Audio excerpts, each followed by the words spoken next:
I think as a player, if you're talented, there's sort of you get a pass. Whether you're black, white, wherever. Like, it's okay if you don't think I'm a good pundit. I don't care. It's okay if you don't agree with my opinion, but you cannot use that as an excuse to now abuse somebody and be racist and say. People don't know the difference. They literally don't know. They think they have a right. Yeah. You don't know the difference between abuse and racism. They don't know well, I think they do know the difference, but I think they use it. Hatred is one of those things that people need to get out of their system, and so football is an access point for it. And so for me, I wanted to criminalize that behavior. I wanted to sort of legally say, actually, if you do that to a high-profile figure on TV, just be ready to be sued. And the outcome, this is what you may have to pay. Welcome to the Playzone podcast. Ladies and gentlemen, boys and girls, lovers of sports all across Nigeria, Africa, and beyond, we're back. It's the Playzone podcast, and Charles Anazodo is here with me. Together, we have an absolute baller in the studio. I kind of feel like it's not just lovers of sports who actually watch the Playzone. Yeah, I get the impression. I met a few people who've said to me, I like your show, and it's not because of the sports that you talk about. Yeah, I also met a few people who said I like the show because I like to say bad things about Charles. Unfortunately, it is what it is. Just that we hardly find women who we think are capable or qualified enough to sit with us on the Playzone. Yeah, and we don't find women enough who are confident enough to spill the beans. If you know what I mean. Yeah? That's why Funke or Shonaike, when we had her, it was a lovely session. That was wild. It was a lovely session. That was wild. So if you haven't seen that episode, please go back and watch it again. Yeah, Funke or Shonaike right here on the Playzone podcast. And remember to subscribe so that as soon as an episode drops, you're the first will be notified. to get it. Yeah? Okay, so who do we have today? Oh, well, like you said, superstar. Played multiple times for England, over 100 caps for England, actually. Scored quite a few number of goals, really good goals. I thought she was the archetypical direct striker. No frills, no time to faff around. Just bam, bam, bam. Like a Rashidi Yekini. All I just need is just a small yard of space to get off that shot. Yeah. Babu, no time for finesse, no time to caress the ball. That's what it is. And she made quite a career of it off the pitch. And she stirred up one hell of a storm off the pitch as well. Oh, yeah. So, I remember that. I remember we'll that. talk about that. Definitely. But it's only right and proper that we should introduce her, I guess. Yeah. She's an author. She's written a book. Lawyer Very interesting. as well. Very interesting. A lawyer as well. A member of the British Empire. MBE. This is the first we've ever had here on the Playzone podcast. So it's an honor. It's really an honor and a pleasure to have Eniola Aluko. She wears many hats. Now she's a member of CAF. She's going to talk to us about that, and what she intends to do to help African football grow across board. Eniola Aluko. Thank you so much for such a wonderful introduction. I'm sat here blushing. So and you know what? It's so nice to just hear Charles say my name in such a Nigerian way, like how my mom and dad would say.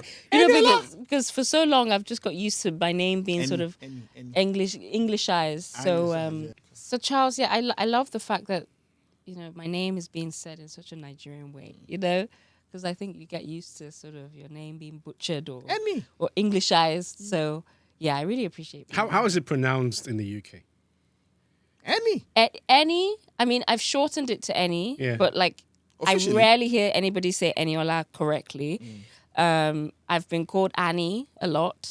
I've been called Eni. So there's just different variations. And your last name, how do they pronounce your last name? Oh, Aluka, Aludu is brutal. So which is interesting because you find English people pronounce German names, not even German, Russian and Eastern European names, Blasis, Squish, with no problems. But Aluko is a problem. Aluko. Yeah. I remember a particular guy, a Nigerian player in the Premier League at the time. I think it was Bournemouth. Jordan Ibe. Yeah. He was called Jordan Ibe. I don't understand. How's it so difficult to say Ibe? It's just Look, my dad lived don't in try England at for all. like 20 years as well. And his name is Kola.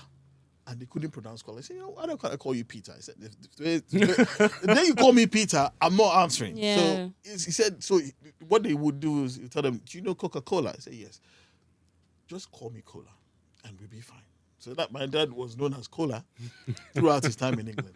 It's Interesting. wild. Interesting. Wow. But it's really good to see. What brings you to Nigeria, by the way?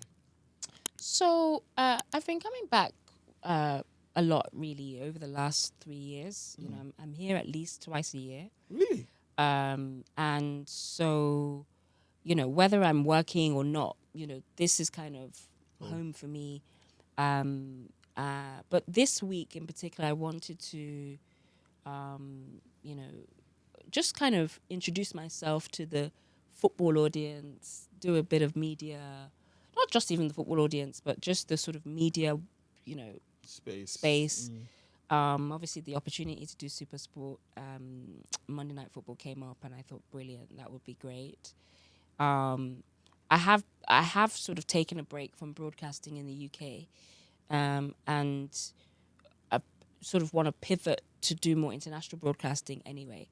And obviously, the obvious first choice for me would be Nigeria. an African, an African broadcaster with that, you know, Nigerians watch. So, you know, I felt the love this week. It's been really nice to see just so many people messaging me saying, "Oh, I think that was a great point on this," or "I don't agree on that," and that's what you want, you know, and just get to know me better. You know, that's the good thing about content. I think it allows people to see, oh, I thought this about her, and she's actually like this. Yeah, or, she's not exactly what I thought she was. So it's been a great week. I've done another podcast that was a bit more sort of business investment. You also on radio? You also on I was Sports on Zone? radio. I was on Lagos Talks. With those wild men? Yeah, I was a little bit like, wow, this is intense. Oh, no, you know? it is. But it's been great. I've really, really had a great week. So, the question is there a plan that we might see you more often in Nigeria? I would love to. Yeah, Taking up a role with Super Sports? Yeah, Have your own show on radio? Yeah, we'll see. I mean, that's not up to me, right? It's always up to kind of, you know, decision makers and whether it fits with the brand of the show or the broadcaster. But, you know, for me, generally, I want to spend more time in Nigeria. A lot of my friends have actually moved back or are spending more time building businesses.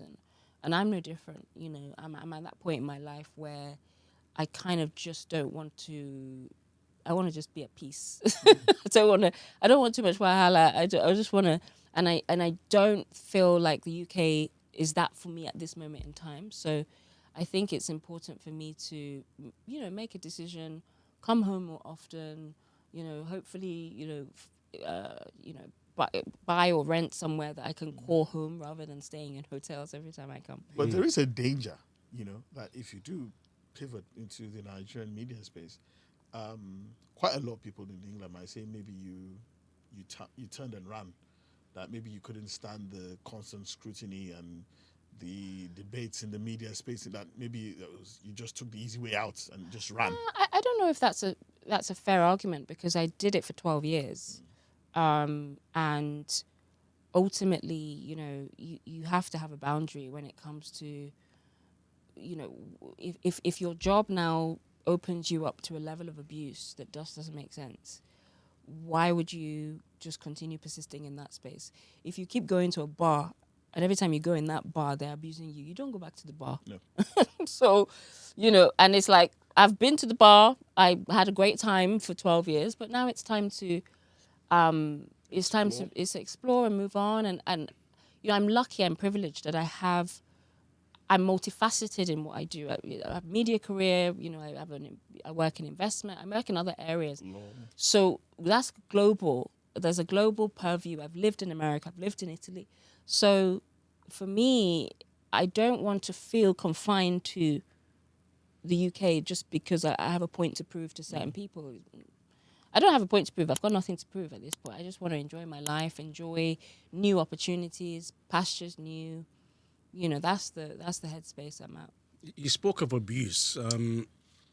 Was that metaphorical? or did you Oh no, really that's literal. suffer abuse? Yeah. I mean, there's, I'm a lawyer, right? So we've had to go legal on some people. I had a high Yeah, of profile course. case. You do the former Manchester, what's his name Joey again? Barton. Joey Yeah, Barton, I had a £300,000, over £300,000. Yeah. Has he Yeah. paid, by the way? He's had to pay. He's had to pay. Yes, I think the first installment was 100. the first two installments. He's paid the first two Yes, installments. but he's currently in prison, so Yeah, I know. that's been That's wild. I think it was complicated. assaulting someone on the golf course. Or Yes, something. yes. For the sake of our viewers, what kind of abuse did you Just, suffer? I mean, it was harassment, really. I mean, he was attacking my professional identity, saying that I'm only on TV because I'm black, DEI, and I DEI, and she's literally only there because she's black, which is an attack on everything that I've ever achieved in my career. He started attacking my family. He started attacking my father. He said he used a Nigerian group that were all corrupt. He started, trying to identify where I lived. It was bad. It was really bad, to the point where police had to get involved because I was scared for my safety. Obviously, racist undertones. We go back to the name. He started writing my name in a very deliberate way that was very kind of mocking. He put like multiple K's and O's, and all those things are just. And when you have an audience of 3 million people following you, that just gets amplified, and people think it's okay. So I think for me, I'm always the person that says, okay, if we accept this and this becomes norm, we're done, right? If it's this bad and this is okay, so I'm always the person that's like, what are we going to do to change this? What are we going to do to deal with this? And so I said, well, we gotta report him to the police, and I'll sue him. And when you sue somebody and it becomes a high-profile matter, people then see the consequence of that behavior, and then they know, okay, I can't really say that. So that was really my intention. My agenda was to draw a line and say, And to make an example of it's someone. okay if you don't think I'm a good pundit. I don't care. It's okay if you don't agree with my opinion. But you cannot use that as an excuse to now abuse somebody and be racist and say, people don't know the difference. They literally don't know. They think they have a right. Yeah. You don't know the difference between abuse and racism. They don't know well, I think they do know the difference, but I think they they do. use it. They try and blur the Hatred lines, is one right? of those things that people need to get out of their system, and so football is an access point for it. And so for me, I wanted to criminalize that behavior. I wanted to sort of legally say, actually, if you do that to a high-profile figure on TV, just be ready to be sued. And the outcome, this is what you may have to pay. And I think it's worked, because the incidence of abuse is come down significantly. You think? Oh yeah, I know, because we obviously had to evidence a lot of posts written about me, right? It wasn't And just I think he wrote, was it 48 or 56 consecutive yeah. posts? It was harassment. It was a genuine harassment campaign, because he saw me as an easy target, and he saw that other people, were piling on, and we live in a time where hatred sells, right? So and in England you have all these sort of big bigots with mics, who get traction, and so I'm proud of, although it was tough, the litigation has been really, really tough and expensive. I'm very proud that we got that outcome, so that the world and certainly Sets the a UK precedence, really. can say, oh, okay, there is a line. And there are consequences. But I've had to take a personal break because of that, because I'm human, and that's part of my motivation for just changing my environment and just feeling the love that I've felt over the last week in a football environment. It kind of, it makes me think, okay, I'll be all right. I can still It's do not this. as bad as How difficult is it to be black, and be a footballer in the UK? Honestly, Charles, I think it was easier as a player. I think as a player, if you're talented, there's sort of, you get a pass. Whether you're black, white, wherever, like get a pass. I mean, obviously we've had incidents of Saka missing the penalty and getting racist abuse, but those are sort of, one-off incidents. I think I started to see the change when I was, moving up in the circles within football where you're not supposed to be there. In quotes. So getting the media, the boardrooms. That's when you start thinking, you start feeling, that's our job, that's our place. Why do you think you can, and that's when the conversations about you being a token come in and you being a DEI hire. But I've always known in my core that I'm just as qualified as anybody else. Actually, the reality is we have to do more to get less. So Black footballers. yeah. Yeah, of course. I think not just, and I think that's the case in the corporate world. I think you have to be overqualified. So is being black a huge disadvantage? No, I don't think it's a disadvantage. I just think it's something that you have to navigate the systems that have been created to keep you in a certain place. But I don't think it's a disadvantage at all. I think it's a gift because we have a level of resilience that it naturally has to come out because you have to figure out, I people talk to me about imposter syndrome and feeling like I've never experienced it. I've never experienced imposter syndrome because if I'm coming into your space and I'm the only one that looks like you, just know that I've already done 10 times more than you to be prepared for the conversation. And typically when I'm in those environments, I leave an impression because people are like, "Oh, we didn't expect her to," So I think it's a blessing in a way. And I think that, we're just gifted, talented. But that's a disadvantage I speak of because being black means you have to do a bit more than your white counterparts to have any kind of respect accorded to you. I'd rather that because that leads to excellence. If you're resting on your laurels because you have a privilege that you don't have to think about working harder, you don't have to think about navigating certain things, you don't have to think about emotion and intelligence, when to speak, when not to speak, you don't have to think about all of these things you have to think about as a black person who's trying to get into certain spaces. I would rather that than just sit in my privilege. But it does exist. Of course. Yeah, that's He did say something earlier on about being black and being a footballer.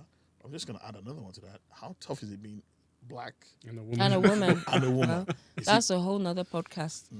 Yeah, it's really difficult. But it's I can sit there and kind of feel sorry for myself, or I can say, well, I feel a confidence in my ability that, I've been there, done it. I've been able to lead the way in many ways as a black woman that allows others to then see me and say, oh, I can do it too.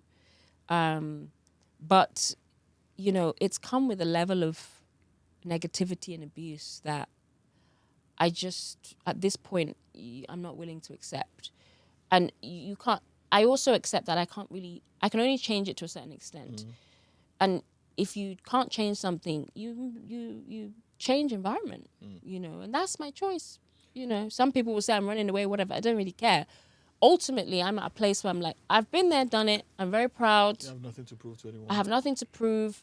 This is not changing in terms of the levels of racism. So let me go somewhere where I feel more accepted, and that's not going to be an issue. In Nigeria, if you disagree with me, you're going to disagree with me based on, a disagreement. You're not going to be thinking you black this, black that.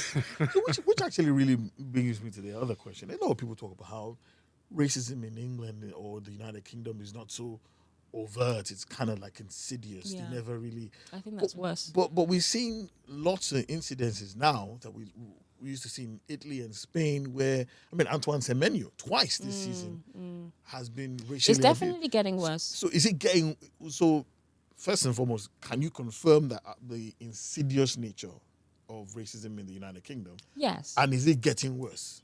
Yes. Is it now becoming more overt? Well, it's becoming more overt because of the political climate. So if you live in England, you're gonna see, it's gonna be right there in your face, the kind of rhetoric around immigrants and rhetoric about people that aren't white, and it's constant sort of demonization and demeaning talk, right? That has become par for the course, normalized.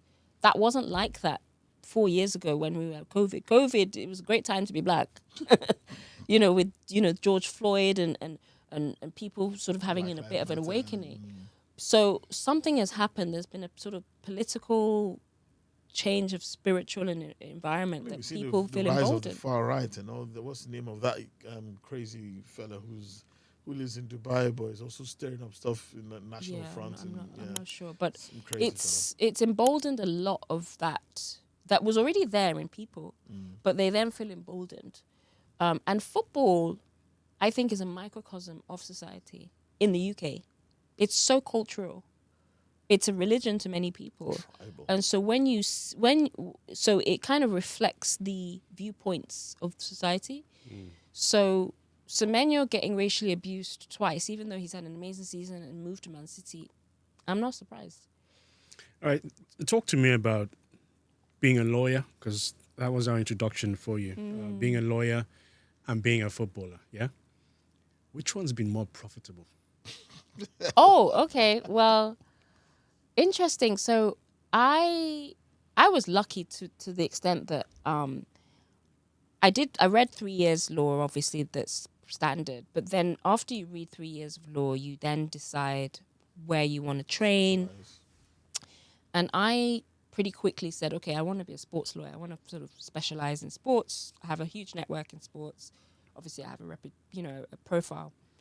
And so I really kind of targeted the sports and entertainment firms in London. And, I got the training contract and was given a lot of responsibility quite quickly for a trainee because these firms were sort of smaller, more boutique. But at the time in which I was being given that sort of opportunity and starting my legal career, women's football was taken off. So I had to kind of choose. And actually, to your point about what's more profitable, when I was making that choice, I used the fact that I was a lawyer and I was going to be paid maybe I think starting salaries are kind of 50, 60K. It's decent money. I used that to say, Chelsea, if you want me to play, you have to match that, Yeah. And that was so helpful because as women's football was increasing, the salaries weren't great. They were getting better, but it still wasn't where it needed to be. So I think that helped me. Other players didn't have that. So I was able to kind of leverage the law. And then, ultimately put it on the back burner and say, I can come back to this later. Yeah. You can't be a professional footballer forever. You can be a lawyer when you're 60, Talking about women's game growing, there's a lot of controversy going on in tennis about women wanting equal pay. That exists in America as well. With the growth of the women's game, or should I say women's sport in general, do you honestly think that women deserve equal pay? I think it's contextual. From a football perspective? From a football perspective. From a football perspective, I think it's contextual. I think it's less about equal pay and more about equal opportunity to build revenue to then lead to better pay. So what I mean by that is if it's sort of chicken and egg. If you want Arsenal women or Chelsea women or any women's team to start earning more revenue, you have to put them in a position to do that by playing in a better stadium, training on better facilities, all of the ecosystem that the men's game has as a given, we haven't always had. So you can't want this outcome without the investment beforehand. So for a long time, there was this sort of equal pay, and it's like we need to do a lot of work before we get there. When we now start filling out stadiums, that's when you have the conversation. Exactly. And I think we're there now. I mean, Chelsea fill out Stamford Bridge. Actually, they've actually just announced that they're playing every game there next year. That decision is not made unless they've looked at the numbers and thought, yeah, we can justify this commercially.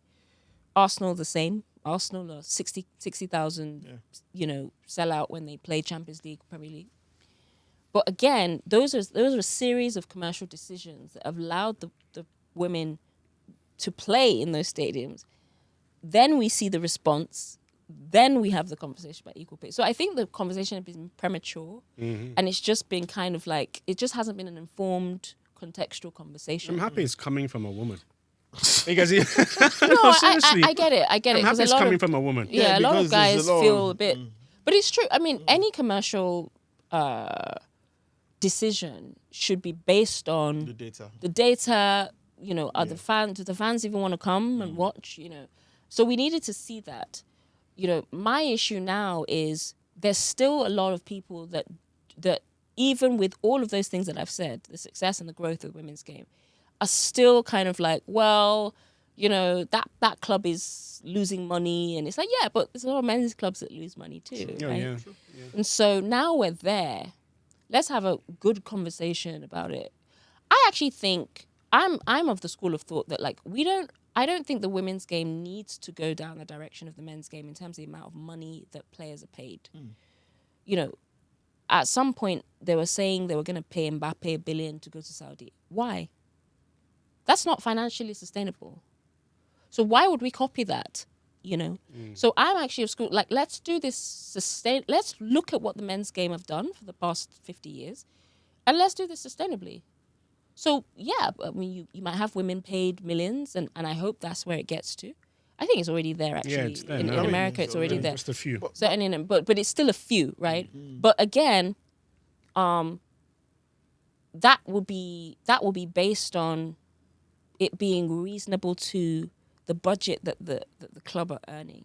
In men's football, we're getting to the point where they're now having to put in financial regulation because it's so irresponsible. 80% of the budget is going to players. Yeah. So I actually think we don't need to sit there and copy and paste the men's game. So equal pay for me is kind of like it still feels copy. Let's just build a very good, sustainable business where you've got good investment in the millions. Players can live a good life, make investments, and earn good money. That's it. So, but what about those who are arguing that? I've heard this many times, seen it online as well, that maybe women are a bit ungrateful about men's. Men's participation or men's investment in the women's game? Maybe because I think the women believe that men should pretty much stay out of it. Do you believe that there should be more representation in women's football? I mean, so from the entire ecosystem, club managers, the club chairman for women should be women who understand the unique nature of women's sports, even in the broadcasting. The pundits in the studio, should they be women? The coaches, should they be women? Let's leave women to run women's sports, and let's leave men to run men's sports. Have you heard that argument? Yeah, I've seen that. I've seen that argument, and that argument, I think, comes from a response to my point, which is, I've never said that men should be excluded from women's sport. What I have said, though, is that in where the women's game is at, we're still developing talent across the ecosystem: coaches, broadcast, commercial.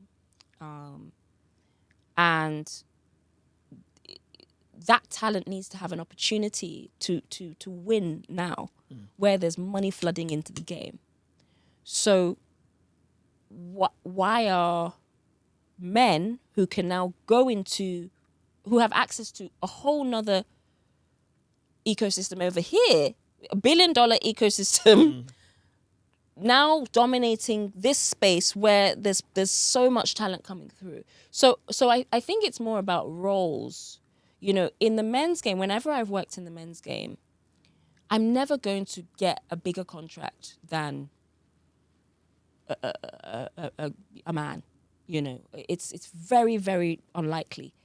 You know, whether I'm sporting director, whether I'm pundit, whether it's they just wouldn't allow that to happen. Why? Because there's a prioritization for the legends and the men of the game that have put the work in, who are the legends, who are the faces. But does that mean then that the legends of the women's game are not equated with the legends of the men's game? Is that what we're saying? Well, the legends of the women's game are the legends of the women's game. It's there is no why would you? There's no need to equate it. The reality is that, as I said, there's many players now who are currently retiring, who are players who've won multiple titles, you know, have their own brand, have their own social media following, and can't get a gig.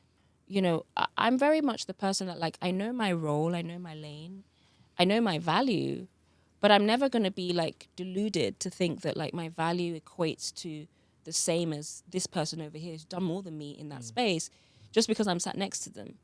You know, so it's down to me to negotiate my value, but it should never be a thing of like, oh, because I'm sat next to them and in the same space, I should be paid the same. I don't know. That's just me. I get what you're saying, but I actually have a story, and I think I told you this story, I think a few days ago. A few years ago, during the Africa Cup of Nations, I can't remember which particular one. This TV station in Nigeria here, they put together a fantastic production. Pundits, analysts, guests came through, both men and women. There was everything properly done, wardrobe. I mean, everything was brilliant. Both men and women, right? It was well done. Immediately after the production was done, they paid everybody, had a break dinner, everybody walked away really happy. Women's Africa Cup of Nations comes along 2 months later. They clear out all the men, only the women were left, and nobody said a thing. So you can see where I'm coming with this. But again, I think you've got to leave room for the women's game to allow the women to have take the lead. To take the lead, because we haven't been given the opportunity to take the lead. You know, and so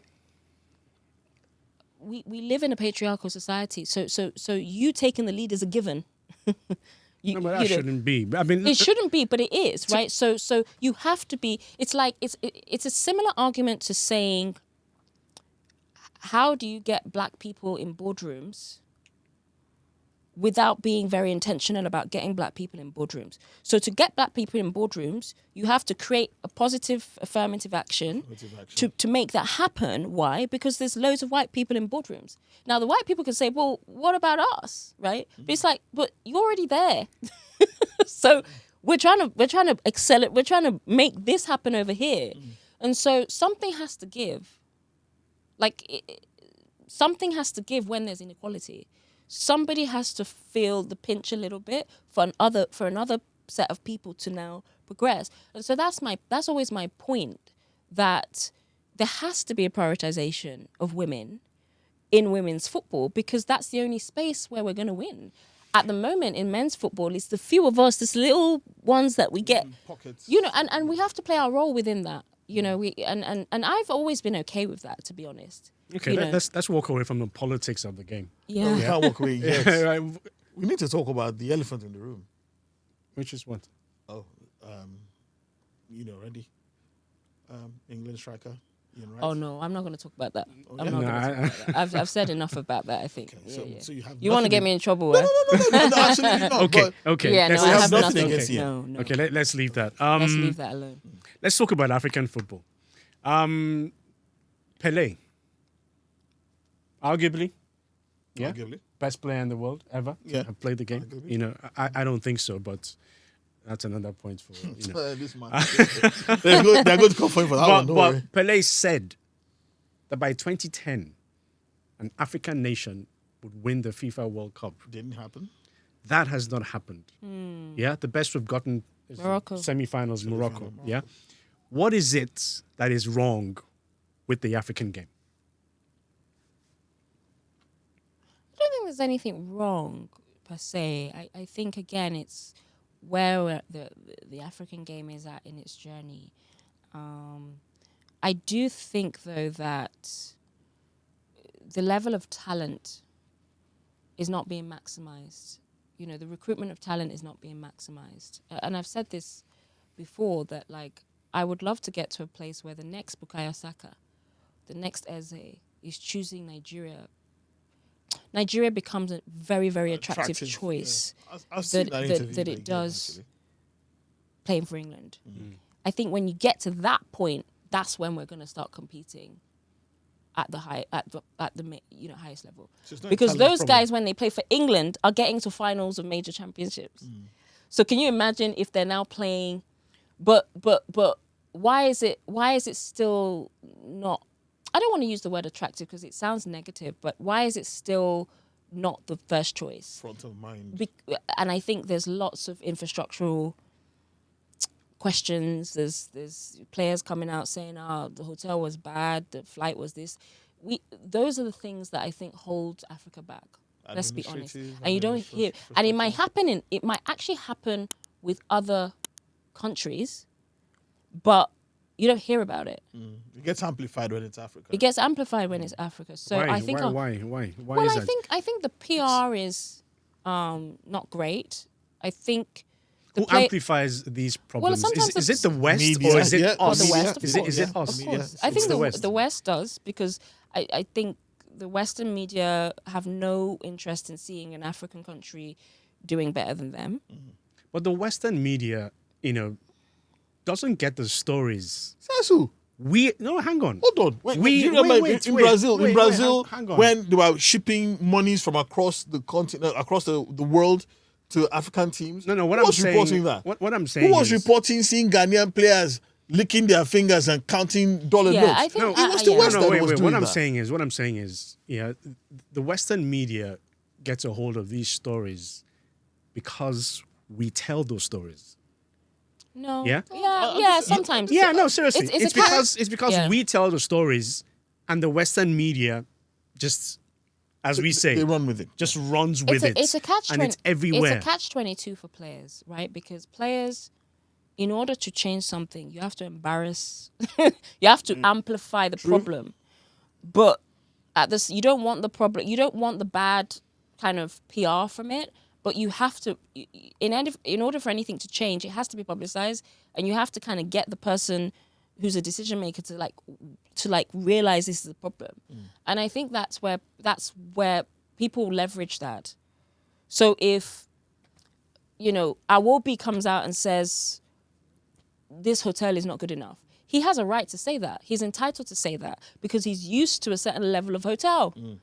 But the Western media will say, that confirms our bias that African football is not good enough. And that's when they write from that perspective. Well, Iwobi would be right to say he's used to a certain kind of hotel. Of course.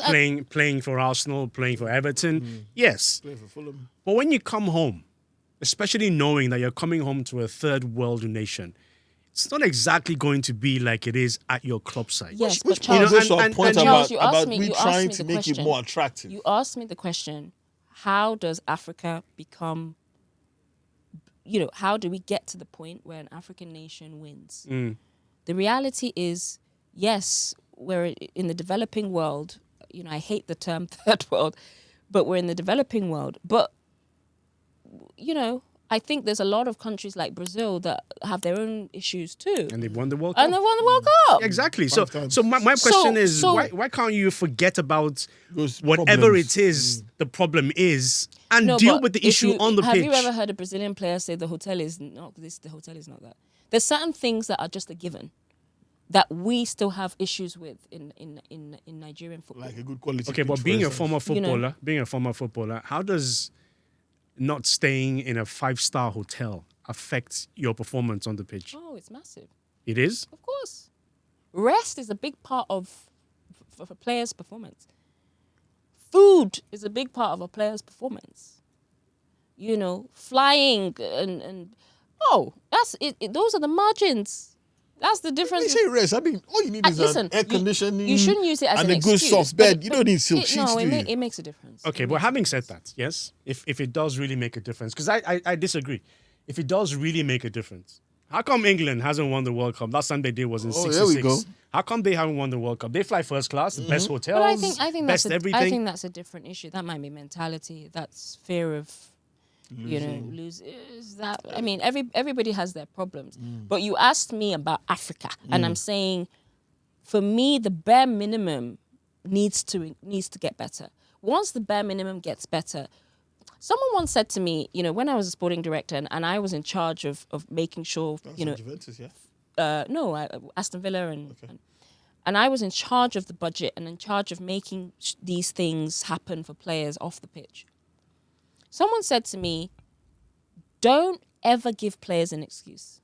So create an environment where there's no excuse. There's no excuse from a performance standpoint. Once you do that, of course. That you can create Because it's actually not... It's perfect environment I'm for not saying players. perfection. Okay. I'm not saying... It doesn't exist. I'm saying the things that bare impact minimums. players, Okay. right? Good pitches, a good sports science team, nutrition, good recovery, good travel and logistics. How are their families settled? Where do they live? All of these things are human beings, right? Once you deal with all of those Sounds things... like over-pampered human beings. You're paying them a King's ransom. truckload of money. You have to look. That's the thing about. I think that's the basic difference here in Africa, and probably in the West. We don't see players as assets here in this part of the world. That's why you got to see them. And in the West, they see them. Look, I'm paying this person a truckload of money.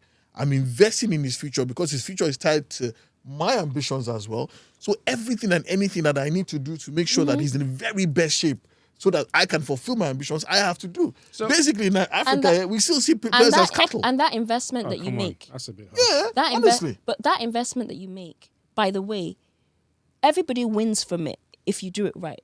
You win from it as a chairman of the federation, or the player, or the fans. Can you imagine if an African team wins the World Cup? Everybody's going to celebrate that, right? Yeah. But ultimately, if you're having an argument about giving players everything they need to perform, you're not going to get there. So you think Just do it. Just because the reward is so great. Exactly. Yeah, but how about the players realizing the reward for qualifying for a major tournament like the FIFA World Cup? You think it's right for the players to have gone on a strike? I'm talking about the Super Eagles now. Well, Gone on a strike on the verge of a very important game. I don't know too much about the details, but I imagine it was about pay. It was about money, yeah. I mean, pay the players on time. It's just like, it's simple. Can you? You don't need a degree in nuclear physics to run the federation. Let's take it out of football, right? Go to any well-run organization, right, and see what happens if you pay your employees late. No, but that's an office setting. No, it's not different. No, it's a bit different. It's not different. I think it's a bit different. It's the same context. I'm You not want me saying. to perform for you. Yes. Right? You want me to perform for you. Yes. Okay. And we have an In order agreed to contract, we have bonuses, a everything. Yeah. Yes, we have a transaction where, okay, I'll I do my perform for part. you. I'll do my part. You do your part, right? And now I've done my part. That's all. Yeah, but look, if you're talking club football, I would agree with you. Yeah, It's no Well, hang difference. on, Tunde. Okay. If you're talking club football, I would agree with you because you're getting paid a salary. You were signed up to do this, and you have a contract that says you must do this and you must do that. Yeah. But in this situation, we're talking about your country. Yeah. We're talking about qualifying for a major tournament. Of course, Should they do it of for course, should they- patriotism has to come into play. Should they do it for free? No, because that's an argument. He's taking a deep breath. The England Because players did it for free I for a want to while. be careful about my response. Oh, okay. Yeah? Because like I said, do you get a salary? Did you get a salary for playing for England? No, salary. Wait now. Was it a salary? We did. Did you get The England women, yes. we did. how much did you get? It wasn't substantial. Exactly. It wasn't substantial. But but it's a slightly different situation because we weren't paid that much for club. So we were actually our time away from our jobs. Okay. They were paying for the men's game is different Well, because here's my they're paid argument. millions. Here's my argument, yeah? You're on the verge of qualifying for a major tournament like the FIFA World Cup, knowing that you hadn't just the previous edition. Here you are, 2 games away, just 2 games away. And then the best decision you come up with a night before the game is to strike. Oh yeah, the timing. The timing. That's what I'm talking about. How do you know they did win that game, man? No, That's but you what I'm didn't talking say about. They did win that game, You didn't by say the about way. the timing. You No, said but everybody knows the story, Eniola. But they did Everybody knows the win that game. The major thing is No. I Tunde, agree with hang you on on. the The timing. major thing is that because of that situation, we're not going to the FIFA World Cup. Doesn't that take no, it? we're not because going. of that No, situation, Charles, we're not Charles. going to the FIFA World Cup because they lost to who did they lose DR to? Congo? DR Congo. They weren't Yeah. good enough on the day, right? So Exactly. I Because the think- game against Gabon, which they The Super went on Eagles strike against before, DR Congo. they actually we're won that talking game. DR Congo. What's wrong with DR The Congo? Super Eagles against DR Congo. What's wrong no, with the don't get DR me Congo? wrong. Don't get me wrong. I agree with you that we should have won and We didn't. but going on strike is not the reason we lost. Thank you. Going on strike Tell him. is the reason we're not at the FIFA World Cup. Well, no, I think the timing was wrong. It was their right, to demand for their monies. I'm not going to say that's not their right. It's their right. So you're saying but they lost that game against DR choosing Congo to because do of what the- they did because of when their they mentality. did it, yes. Not because they were bad on the day.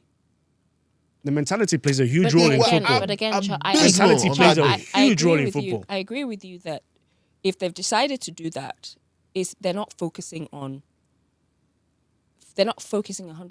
on the performance of what they need to do. Yes. I agree. But my point is eliminate the chance for any player to do that. And when I say that, I'm talking about federation, I'm talking about management. Just and for me that's an easy thing. Just pay people on time so they don't have an excuse to say it when they lose. So basically, you're saying that you don't need a degree in nuclear physics or business management in like, order to pay I've people been on time. there. I've been there as a No, sporting director. just for the audience, you don't need a degree in nuclear physics or quantum mathematics or business administration in order to pay people on time. Yeah, I'm talking about just management easy. and treating and knowing that treating players as assets that are going to get you an outcome that everybody wins. I've been there as a player and I've been there as a sporting director. And when I was a sporting director, I knew how players think. These players they'll use this as an so I just eliminate any excuse so that you can, when you lose, it's about performance on the pitch, tactics. You can't start saying, oh well, Yeah, I'm I not didn't paid, sleep well. the pitch. Okay. You played for club. You know exactly how things work at the club. Players are paid on time. Players get a huge ransom, king's ransom, for playing weekly at Chelsea. That's the Chelsea men's team. We're still talking football. Yeah? But still, the players don't perform. And as a result, Liam Rosinia lost his job. What's your take on the Chelsea situation? Oh, similar. I think it's mentality. There's been a lot of change at Chelsea over the last 4 years. A lot. Too much. I'm the person that I'm always saying, don't underestimate stability. Don't underestimate, sometimes keep certain things the same. I think that's what Slot did last year very well. Slot could have come in with an ego and said, oh, I want to be different to Klopp. And no. He said, this is a very successful team. I'm just going to make a few tweaks. People are still singing Klopp's name in the stands. He wasn't egotistical enough to think, oh, it's about me, He just kept, and sometimes continuity is underrated. I think what's happened at Chelsea, too much change too quickly, too many players, and it's very unsettling, I think, for players when you don't know where you're going or whether you're going or coming. So that's been the culture for the past 4 years. So many coaches, so many managers. It's like That's actually a it's question too I was much. gonna It's ask you. too much change. Do you think that Roman Abramovich was hard done by? But what happened? The club was forcefully taken away from him, I have no idea. sold. I couldn't say because it seems like a very political. Yeah, it is very political. All I can say though Because is you that, talk about continuity. is that he was a very good owner. But I mean, Abramovich was I can sacking managers left, right, and centre. He was, but with a view to winning. And one thing about Abramovich's tenure that no one really talks about is the people behind the scenes were incredible operators. He had a woman called Marina who ran the club. She was Marina incredible. Granovskaya, He what's had her name? people like Peter Cech, Michael Emenalo. I mean, Michael Emenalo was my mentor. I mean, he had a great relationship, from what I understand, with Abramovich. Entrusted him with, he built a whole academy system that, I think people are still trying to emulate to this day. So the club was run by very smart. Bruce Buck was another one who was, I think he was chairman. He had a big role. So these are people behind the scenes that are running the club for Abramovich. And then the culture was win at all costs. So what is the culture right now and clearly capital? I haven't, I'm not behind the scenes. I'm not at Cobham every day at the training ground. But it seems, I just get the vibe that there's too much change in too many different departments and too many different, and the club has lost a culture that was actually very clear. When everybody's clear about what you're trying to do, it's very helpful. Whereas I think now it's like, okay, are we trying to be a club that like buys young and then sells? Exactly. So everybody thinks that Chelsea like this kind of, they are operating this kind of warehouse system where they are buying lots of young talent, warehousing them, loaning them around, looking for, okay, if this one manages to click, we can bring him in. And every club will have an element of that. I just don't know whether you make that your staple thing to do. Seems that's what because you need experience too. True. You look at Man United, they have Casemiro in midfield. They have guys that have been there, done it, worn the T-shirt. That balances out the younger players. When you just have a team full of youngsters, I think that they've prioritized profit, and I don't think they're football people. Are you exonerating Liam Rosinia? No, I agree with you. I think Liam Rosinia, it was too early for him to take that job, but I respect the fact that he had a dream opportunity and he backed himself. Because these opportunities for black coaches do not come around often, and you kind of get. I don't think Rosinia was a good coach. Not a good coach. I don't think Rosinia was good enough to coach Chelsea. I don't think he was. Right, but Chelsea's run through every single coach in Europe. Who else? Like who? Who else?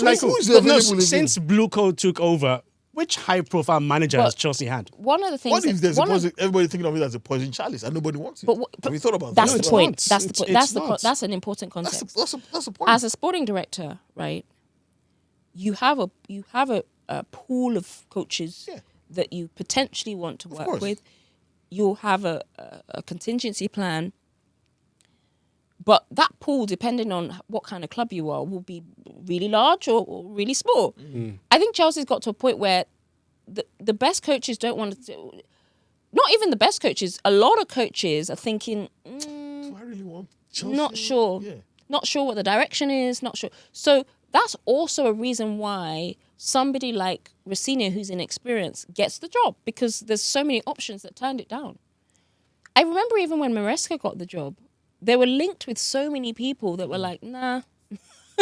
Well, not very high profile managers want to coach Man United either, which is the reason why they've gone for Michael Carrick, who's done a good job so far. It's a similar thing. But I think Man United is more the weight of that job. What weight? Oh, come on. What weight? Alex Ferguson is still watching. How many years ago? I was 2013, 2026. What weight? No, but that's what weight? That's still the culture of the club, though. United are still living delusional. You have pundits who, ex-Man U players. Ex-Man U players who are the most successful Man U players we've ever seen. Roy Keane, they're constantly commenting like that. Yeah, but they are the problem.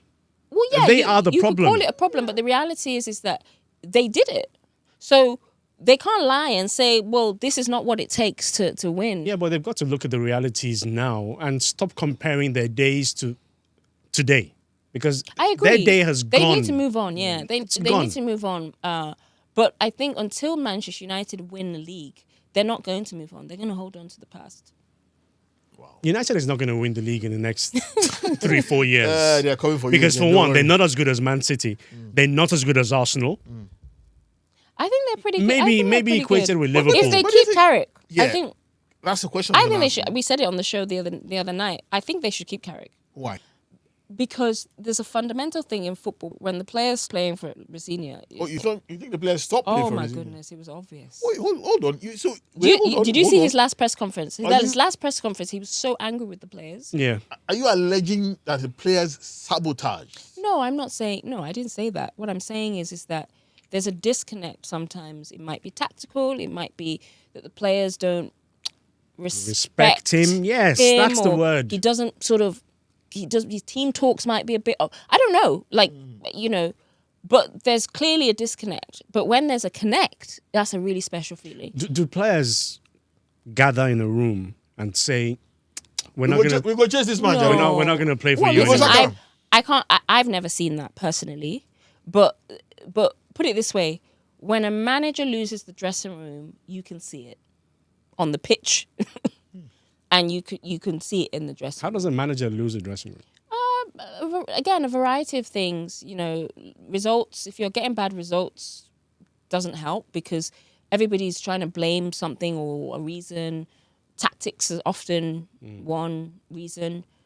A lot of players like this sort of galvanizing, motivational Bravehearts speaker, kind of speech before you go into battle. those kinds of things, like psychologically, how players are treated. You know, does the manager say hi to me in the morning? Like, it's amazing how many, like, what kind of things people look for. You know, does the manager, if I'm not playing, does he come to me and tell me why? You know, there's so many things that I think players expect from a manager. That would be a reason why sometimes you and I are friends, right?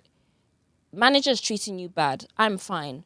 But because you and I are friends, I'm vexed at the manager because the manager's treating you bad. So a manager will have to sit in his office and try to find a way to please 24 players. That's the job. Just one man. That's the job.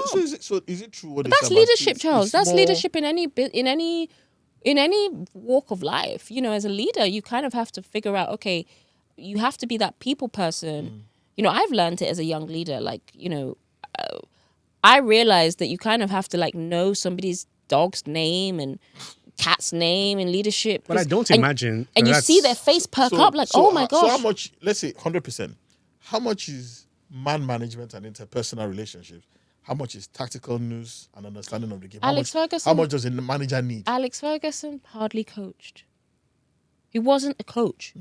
He was an incredible man manager that made these men like he was their father. And they were running through. Mourinho at Chelsea? Yeah, they were running through bricks for this man. So, I think it's more. all on 100%. I think it's mainly that. Do you because some of these guys are so good, you can't teach them anything. I think this is the problem Alonso had at Real Madrid. They were like, "You're trying to coach us like we're the best players in the world." So at that level, that's why Ancelotti did well, because he's a man manager. He puts his arm over. He'll take the players out for dinner. You know. I think at the highest level, that's what it's about. I think it's less, obviously you have to organize a team tactically and all of that. But I do think it's that emotional connection and a bond that players have with a manager and the ability for a manager to draw out the inspiration in a player that keeps them fire going. burning. Yeah. The mentality in footballers It's a today is a human lot thing. different from the days of Sir Alex Ferguson. Yeah, do you think Ferguson would be successful in today's era? I think Social media. Yeah, with everything in I play. think he would. I think there'd be more of a demand on him to have a tactical philosophy. You know how Pep. Everybody talks about how Pep has changed football and Pep's tactical philosophy, and everybody kind of copies that. I think that Alex Ferguson. I don't think he could get away with just hiring good assistant coaches, because that was his model. He just had great assistant coaches and a great culture. Whereas now I think that people expect the manager. This is a criticism of Slot now. It's like, what's his identity? You know, that becomes the question.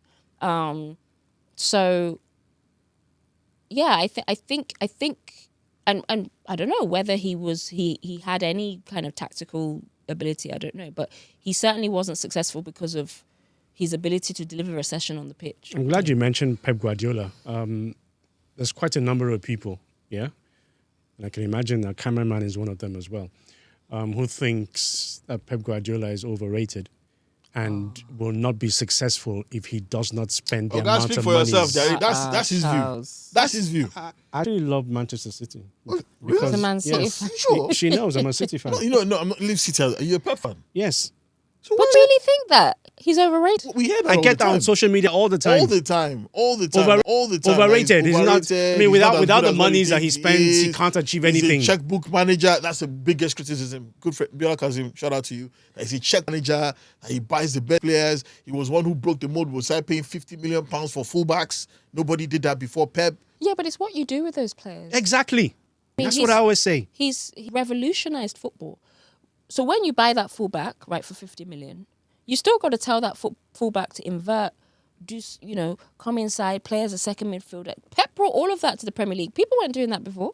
Whether the fullback is 2 million or 50 million, nobody was doing that. I was playing right. So back for centre halves. Yeah, it's like you have two chefs, same ingredients. One is gonna cook the thing better. It's like so. You can't come for Pep on on that. Yes, he's been very privileged with a lot of money.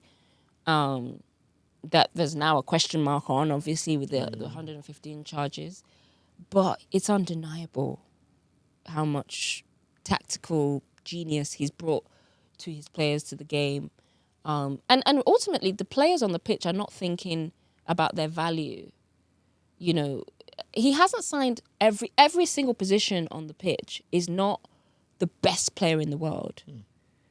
Bernardo Silva, I didn't know him before he came to Manchester. Yeah, I've seen him a few times. I thought a few flashes when he was at but Monaco. He's become an incredible player at Man City. Because of Pep, yes. Yeah, so that argument I think is quite lazy, half. actually. I think it's quite lazy. You can go through certain positions and say, okay, Haaland bought at the height of his goal scoring. But there's some positions that I'm like, I didn't know this guy. He's made them better players. Like Rodri. How many people really knew Rodri? De Bruyne failed at De Bruyne. Mourinho didn't like him. Yeah. Under Pep was one of the best midfielders I think we've ever seen in the Premier League. So I think we need to give him more credit. I want to go back to African football. Yeah, you're a member of a new FIFA task force on women's football. There are those who argue, "Oi, she never played in Africa. She never played African football. So what qualifies her to be on a CAF committee?" No, I hear that, and I'm conscious of that. I think that actually my relationship with CAF up until now has been an ambassadorial one. So it's been, raising the profile of AFCON, going to AFCON.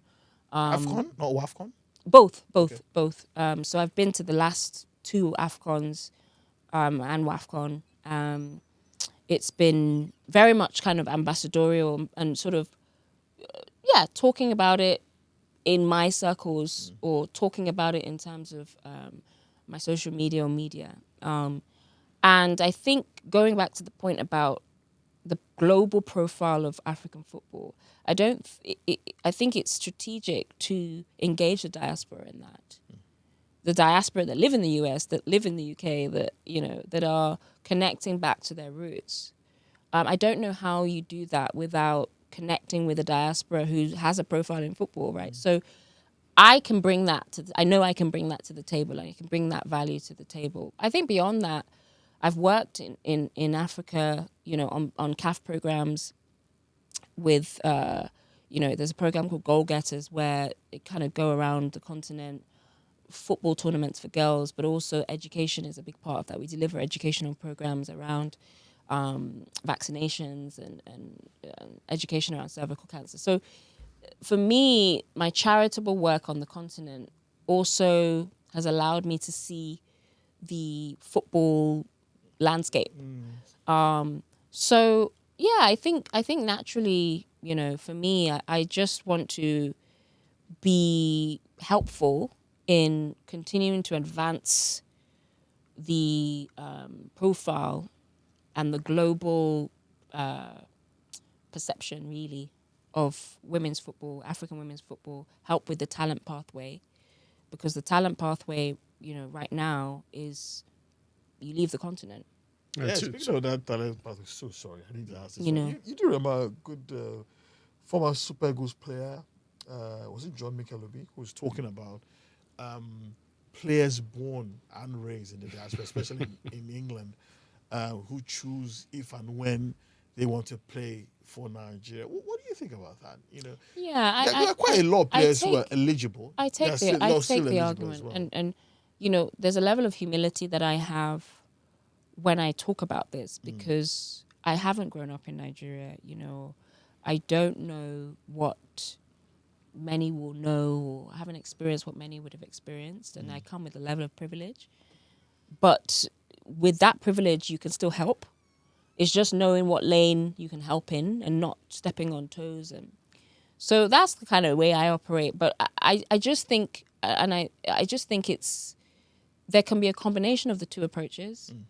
Promote local talent.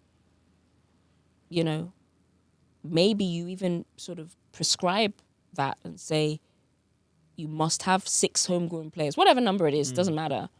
But you prescribe it in the way it's like a quota, and you force coaches to make sure that they're constantly having an eye on the local talent. But also you have a good recruitment strategy with Diaspora. So you can have the best of both worlds, basically. Yeah, I think so. I don't think it needs to be an either or. And I just think, and this is where I get so frustrated sometimes with the conversations around the continent. It's like the quicker we just come together and realize that we actually have a collective goal, the better, and stop kind of talking about, well, you didn't grow up in Nigeria, so why are you here? But I'm here, and I love this country just as much as you. So what's the problem? We both have the same goal. We both want an African nation to win one day. You Get both over love it. Afrobeats. You both love we have way more. We both have way more in common than we have differences. So because the reality is, France. Do you think they're sitting there going, you're Ghanaian, or you're Guinean, or you're Cameroonian? No, no. And they're winning World Cup. Yeah. Do you think people go, oh, they won the World Cup, but they cheated because come on? We really sometimes that conversation sometimes comes that, up, but it's a pathetic conversation because it's yeah. like no one's thinking about that. They're thinking about winning, and I just think we need to elevate away from these kind of divisive. Because even if you take it away from football, right? The reality is we're living in a time where the diaspora are flooding back to Africa. Governments That's not a bad thing. That's not a bad thing, and the economy is going to benefit from that. True. So who says football can benefit from that as well? Tell me how confusing it must have been for your parents for a daughter to play for England and a son to play for Nigeria. I mean, oh, by the way, her brother is Shaun Aluko. Yes. I remember Nigeria playing England at the FIFA World Cup. Yeah, I think it was 2002. I think it was the late. Let me skip my memory now. The coach who just died. Oh, Onimide was in charge in 2002. What was it like in your family at the time? One side England, one side Nigerian. Who were you supporting? Oh, if Nigeria are playing, I always support Nigeria. If Nigeria playing England, Nico? No, I mean... That's what I'm saying. We played England. If Nigeria is playing England, who are you well, if supporting? I'm playing... No, you don't have to I'm not play. saying you. Leave your side. Nigeria is playing England. I mean, Okay, so this actually happened when the Nigerian women played England, and they played an amazing game. Zealand, yeah. They played an amazing game. Lost, but they played an amazing game, and it really put Nigerian women's football on the map in a way that like people had never seen it before. I'm not gonna lie, I was very proud. Because there's a level of like underdog status that I think a lot of African countries have dismissed, or they're just physical, they don't have tactical. And whereas I think England, we've been given everything to perform, going back to my point earlier. So I can only be honest about my emotion that day. I was proud of the Nigerian girls because the way they performed, everybody now, when they play Nigeria, it's like, oh, this is a good team. This is a good team. So I think you can feel two things at the same time. At the same time, yeah. Like you feel hot and cold at the same time. But I want to understand how your parents feel, knowing that daughter, son. Well, for me, it wasn't an active choice, to be honest. Like, I got recruited for England at 14 years of age. This is like in the 90s. So, Let's not tell them how old you are. right, like we're not anywhere near where we are today. Yeah. In terms of like, I didn't even know it was an option. I'm not sure it was an option at 14. Maybe At they. the So you were time- never approached at any point? No. Maybe they had a senior team. I don't know, but women's football was shown once on TV, Once a week? like a year. Like it wasn't. At the time you were selected to play for England, did you know of the Super Falcons? Men's team, yes. No, the The women's Falcons. team. No. I had no idea. But you do follow them now, right? But how would 10-time I have African known? champions. You know what I mean? How would I Wasn't have known? shown. There was no news There about was- it. there- There was really no In England, there was one game a year, let alone. African women's football. So it wasn't on my. It was even like for me, and I think I said this the other day. Like women's football, just me playing as a professional wasn't on my radar until I was like 22. So I was gonna go down the traditional lawyer route. Football was like a hobby.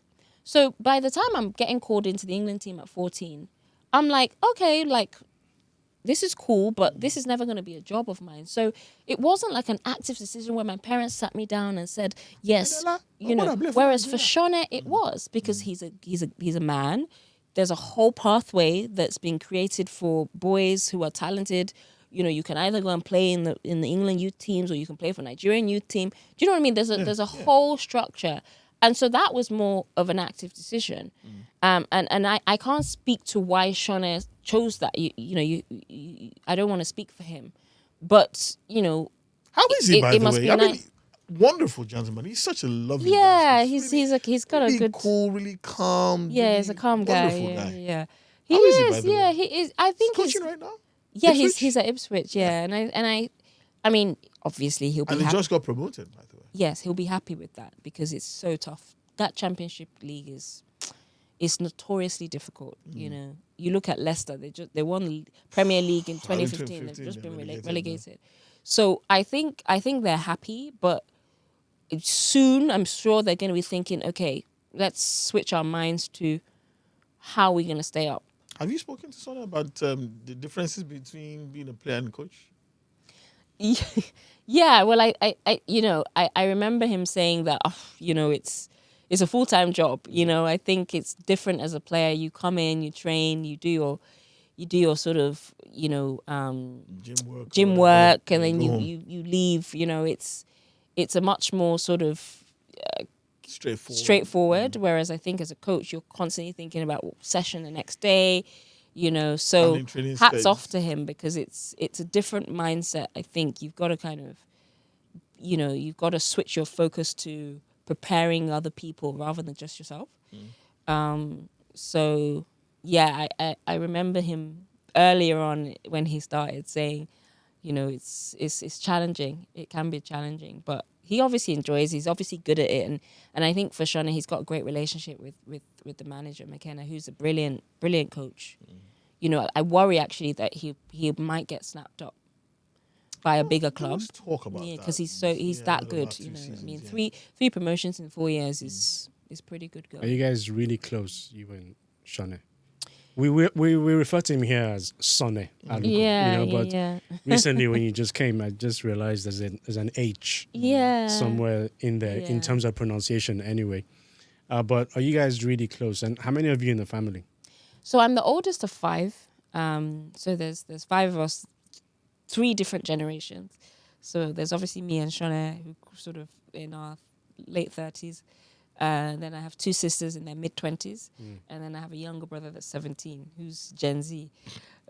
So yeah, I mean, we're a family of we all have very different kind of personalities, and I think we all respect that we're different.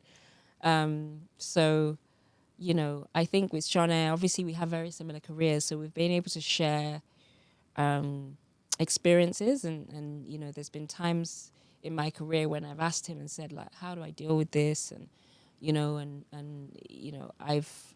I've taken a lot of. It's been helpful that he's my brother at times, because I think people people listen to a male player endorsing women's football in a much better way sometimes than like if it was coming from a woman. So that's been helpful. But he started his own family now, and he has his hands full with 2 girls. And who do you think is more recognized between you and Shaun? Obviously her. Obviously. Well, I'm glad you Obviously said you. it because it's not it's not something I've really thought about. But yeah, I think You and Sonny walking down the street at the same time. Who gets called first? It's you. no, but I don't think that's because like I'm better. I don't think it's that. I think that his personality he's much more introverted than I am. Absolutely. He hasn't necessarily sought out. I mean, if you seek out a TV career, be ready for the level of attention, scrutiny. I've entered spaces that I'm literally the only one. So I stand out like a sore thumb. But when you go shopping, let's say at Asda or Sainsbury's, of course people recognize you all the time. Yeah, they do, but not all the time. I don't think I've reached a level of fame that is like unbearable. But I get recognized a lot. So I'm happy where it is because it's just about bearable. It's just about bearable. But this is the thing about social media these days. What people say to you online, they will never say to you. They dare not. Oh, absolutely. So the experience I've had online, which has been brutal, it's been awful, it doesn't translate. Most people are very nice. Yeah. Most people want a picture, or most people, say, "Oh, I thought you think you're great," and so that's nice because it's and it comes from a variety of different people as well. So I hear you. To him first, because for your case, most people who say nonsense to your line, when they see you and their neck is within like easy grasp, they remember that they rather don't say those things. Yeah. I'm not going to make comments about that because, but I hear you. Talk about your role with CAF. Yeah. That helps African football grow. Would you be ready to accept a position with the Football Federation, knowing that you have some sort of history with being a sporting director? Are you willing to help the Super Falcons? I think I could, right? Like I definitely think I could because I've been there and I've done it, and it's very similar remit in terms of managing as a coach or no, not as a different coach. As an administrator, I mean, technical director. Okay.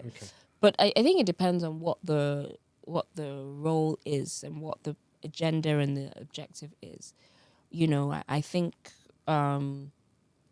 even with clubs, it's very, very important to be on the same page with that, with the federation, or because ultimately, if you're not on the same page, and I go back to that point, my mentality is give the players everything they need to perform.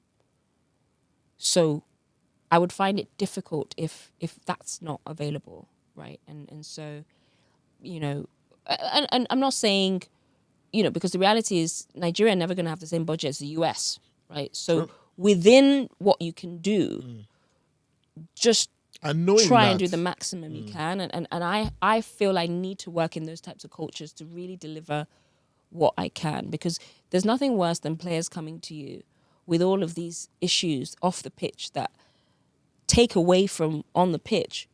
You're talking to a talented footballer and they're saying, I don't have this, I don't have that, why am I, it's just like, so for me, I'm very, very particular about that. But I'm always open to conversation. And ultimately, I'm here because I'm passionate and I want to help, and I see the value I can bring to an organization or task force or whatever it is. You look at Nigeria's women's national team, by far the most successful African team, both men and women, 10 African titles. Is there something that, in your opinion, is preventing them from cracking that world-class level? I mean, you talked about that game between them and England that everybody talks about. I don't think they're far off, to be honest. I don't think they're far off. I think there's going to be, obviously, a new generation coming through. Players like Oshuala getting older. Ashley Plumter's an amazing woman player, but she's getting a lot of injuries, coming to the twilight of her career. So I think there's going to be a new generation coming through, and I hope from England. Diaspora. Yeah, like I mean, there's quite a lot. I think that's the number that of has to young be Nigerian women. that who has to play, be a massive part of the strategy. Like, because there's so many Nigerians in diaspora who are talented, and I mean this for one thing that really upset me was the last Olympics.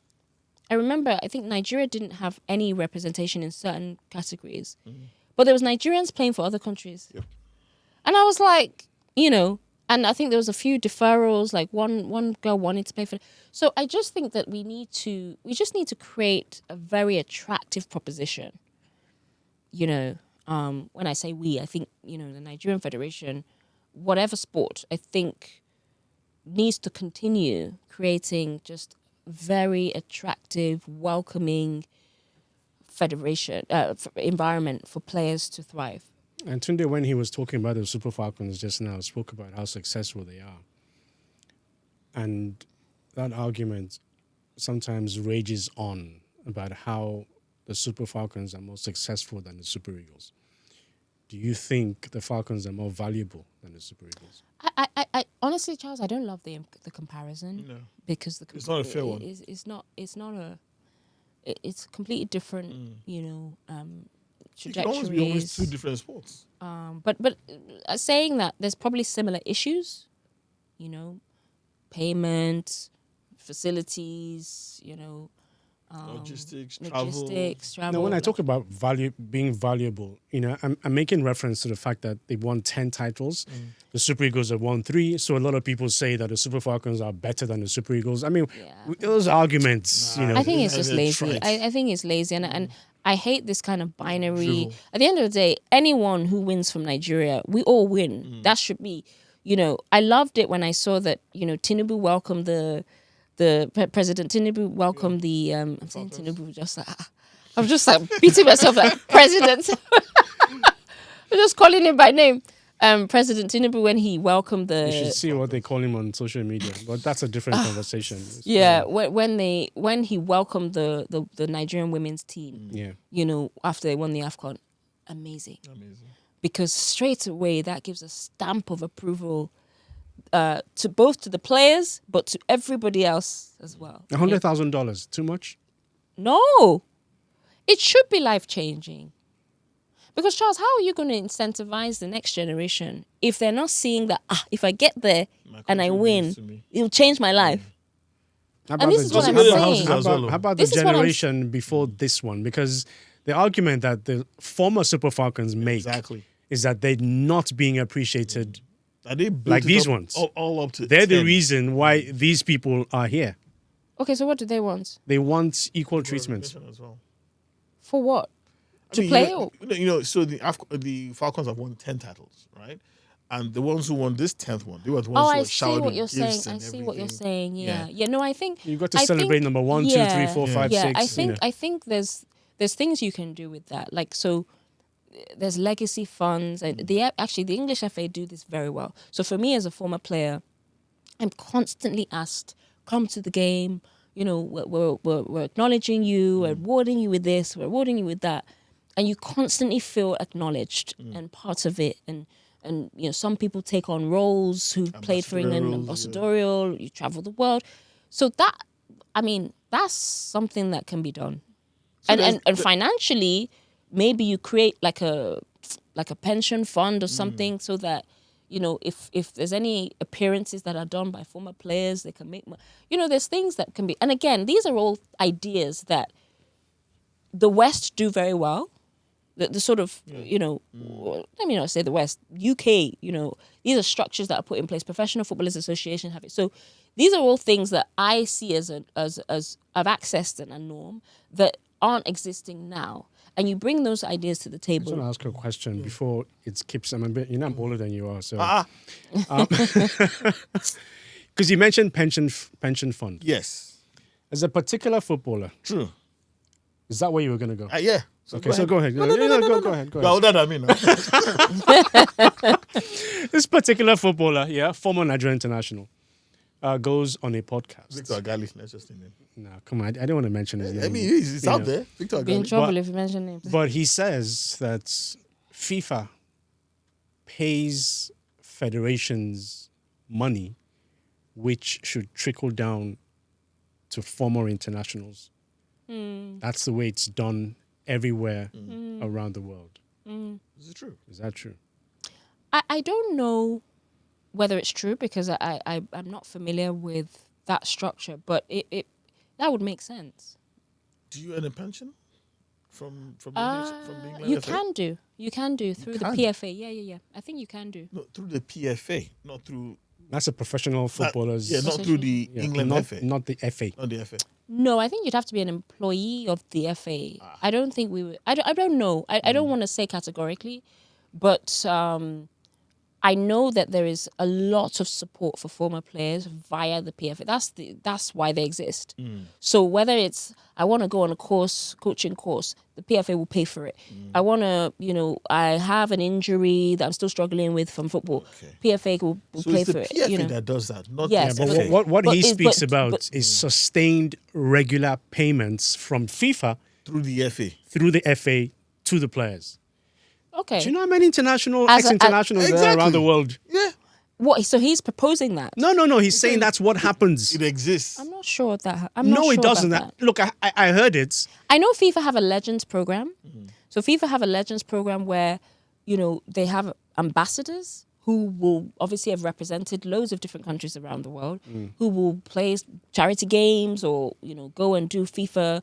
The FIFA will have so many initiatives around the world, and they'll obviously have an African presence as well. So that exists, and I'm sure they'll be paid for that. But I don't know if there's like regular payments. No, it doesn't exist. There's too many. I think there's Because too many I players. had to for that actually be- go and do a don't deep think search so. of the information, and it was a resounding Bollocks. no. It doesn't happen. Yeah, I mean, there's a lot of players. Doesn't happen. Doesn't But happen. he could potentially like get on the Legends program or become an ambassador. There's ways of staying connected even after you finish playing that I've actually really enjoyed as an ambassador. I wouldn't have been able to travel around the continent whilst I was playing. Does your brother speak to you about his experiences playing for the Super Eagles? Did he enjoy playing for Nigeria? I think so. Yeah? Yeah, I think so. Again, I wouldn't, I wouldn't want to speak for him categorically, but I know Shaun connected with Nigeria in a way that was really positive and healthy for him. And he did off the field. He did sort of work with football academies, and so he, and that's part of him. That's part of who he is, and so yeah, I think so. I met think him so, a few times. I think he- I was at a hotel at the Suites. He seemed really at home, really relaxed. yeah, and that's what it does. I think it's very difficult to explain, but there's a kind of welcome back. There's a spiritual settling that you feel when you live in diaspora, but you come back. That I think is extremely healthy. And he's married to a Nigerian. He's married to a Nigerian woman. Yes, he has two daughters now. My nieces. Sweet, wow. It sends me You wrote a book, yeah? What's the title? Just tell us a bit about that. Yeah, so my book is called They Don't Teach This, Lessons in the Game of Life. I released it in 2019. And really what I wanted was to write something from the perspective of life through a footballer's eyes. A lot of autobiographies are very kind of egotistical, actually. It's like, I was so great when I scored this goal. But my book was actually talking about things like identity, racism, being a woman in the public eye, friendship, betrayal. It was talking about life issues through the perspective of me as a footballer. So it had a slightly different lens to, I think, other autobiographies, which is why I called it Lessons, because it was about my lessons in all of those things and how football allowed me to experience those things. So I'm very proud of it, and I was very intentional about it. I turned down a lot of book deals because I didn't want to just write the normal autobiography. The trope, black England footballer. Yeah, well, I just think there's a lot of football autobiographies that are just the same, and it wasn't about like massaging my own ego, because I think it was more about saying, because I'm a footballer, these are the things that I've experienced that you, reader, have probably experienced too, and this is what I've learned, and if you can take something from what I've learned, then it's going to help you. You also instituted, I think, a scholarship in Brunel University. Yes, yeah. How's that going? I think it's supposed to end this year or so. Yes. So so I went to Brunel. You went to Brunel, yeah. I went to Brunel and I had a great experience at Brunel. I wanted something that I had benefited from and I wanted to sort of repay it back.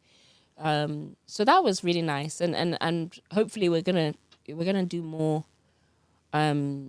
initiatives and Still with Brunel or other with Brunel, yeah, because I think that's where I feel like I can have the impact. I have a great relationship with the university, and they pretty much said, create what you want, and we'll make it happen and we'll work with you for it. So it's been a great conversation with you, Eni, and I'm hoping that whoever's watching this, who had some sort of impression about you, considering the stories that were making the rounds, a couple of months ago, would watch this and listen intently and realize that you're much more than what they think. Now, don't believe what you read in the press. Yeah. But Don't believe before what you we read in go, the press. what are your greatest regrets, if any at all? Greatest regrets. I don't really have. I think there's things that I could have done better. Like what? Scored more goals for England. Yeah, you can always score more goals. I think from a just a personal perspective, I used to be quite a reactive person. So something will happen and I'll be like, and you're acting from emotion. I've become a lot more considered and rational, strategic, post-career. I think I kind of used to act the way I played, like fast, goal. And I think sometimes that creates outcomes that you just think, I could have dealt with that better. So there's loads of situations that will probably take me too long to recount, but I think that side of my personality has led me to, I think, looking back, I could have dealt with that better, or I could have been cleverer about or strategic about that. But I've just been so blessed. I really thank God for my career. I'm really grateful because by the time I was retired, my belly was full. I was like, I've done everything. Like I didn't suffer from injuries a lot. Yeah. So I didn't feel like I've lucky lost with that, time. Whereas some of my friends had to retire injured, and there's always that niggly thing in the back of your head when you retire because of injury that, I could have, Done much I more. didn't have that feeling. So, it's just been, and even now, sat in There's front also of, flip side to that. I mean, the things that what about the ones that you find have the most pride in? Like, I'm grateful I did this. This is the highlight of everything. Yeah, so all of my England career, I never thought I would get to 104 caps. No chance. I never thought I would. So making the 100 caps, I remember just being like, Proper centurion. I've done it. Like this is that feeling of just completion. My time at Chelsea, I really, really loved. So super proud of that. And I think I'm just proud of being the player that can genuinely say, I changed things that were not right, or I had integrity to speak up and say, guys, this needs to change. This, and it cost me. It often costs you when you do that. But ultimately, if you can look back and say, well, if that wasn't done, that wouldn't have led to that change. I'm happy with that. So I'm the person that can say, it's the lawyer in me, I guess, that can speak up for people that don't really want to say it themselves. And sometimes it gets you in trouble. It's got me in trouble a lot, but I never regret it because I know that the outcome is bigger as a result of doing that. So I'm proud of that. All right. Thank you so much once Thank again you. for being Thank on you the for your Playzone time. podcast. Yeah. I really Wonderful, enjoyed the actually. conversation. Thank you. Enjoyed it tremendously. Difficult questions. Difficult questions. All right, so that's been the Playzone podcast. Our guest has been Eniola Aluko, Centurion. the lawyer, the author, the fantastic footballer, a true Nigerian in every sense of the word. And we're very proud of her and what she's become. Yeah. So thank you once so again. much, Charles. Annie. Thank you for this week. I'm so grateful to you. You know, it's I've just felt so welcome and loved, and you know, I'm gonna keep watching you guys, and hopefully soon I'll be able to, you know, put down roots here and Absolutely. see you guys more often. Absolutely. All right, so that's been the Playzone podcast. Watch this space for yet another spectacular interview. Welcome to the Playzone podcast.